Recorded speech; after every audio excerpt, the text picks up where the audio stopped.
संचित आणि क्रियमान. लक्षात घ्या. पहिला महाराज संचित कशाला म्हणतात माहिती का? जे साचलंय ते अनेक जन्माचं साठा एक ठिकाणी असतो आपल्या. त्यातलं काही काही काही काही भोगायला मिळतं महाराज. काही नाही मिळत भोगायला, पण काही मिळतं आपल्याला भोगायला.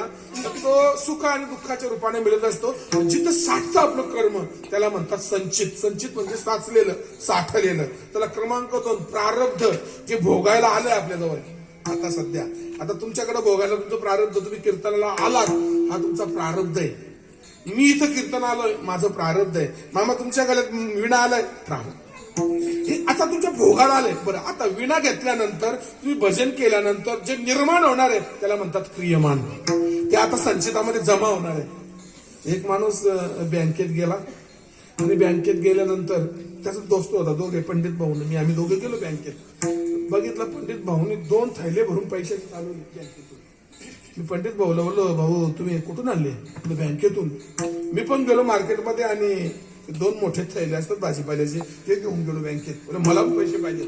तर कुठले पैसे? म्हणजे पंडित मार्गाला कसे दिले तुम्ही? मला पण पैसे पाहिजेत.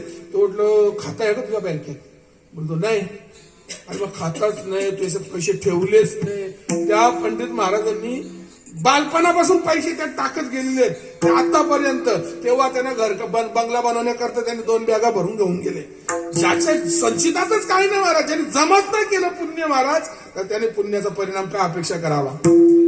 पुण्य फलम इच्छन्ति पुण्यम नेच्छन्ति मानवः पाप फलम न इच्छन्ति पापम कुर्वन्ति यत्नतः. शास्त्र म्हणतं पुण्याचं फळ सुख सगळ्यांना पाहिजे, पुण्य कुणालाच नाही पाहिजे. कीर्तनात सुद्धा लोकांना पुण्य पाहिजे असं वाटतं तुम्हाला?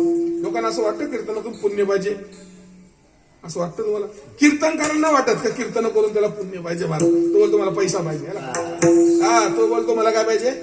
पैसा पाहिजे, मला ना पाहिजे पुण्य.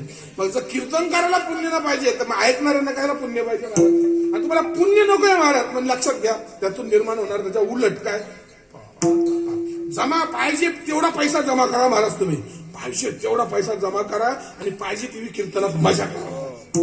याला शास्त्रामध्ये राजस सुख म्हटलेलं आहे भगवद्गीतेनं.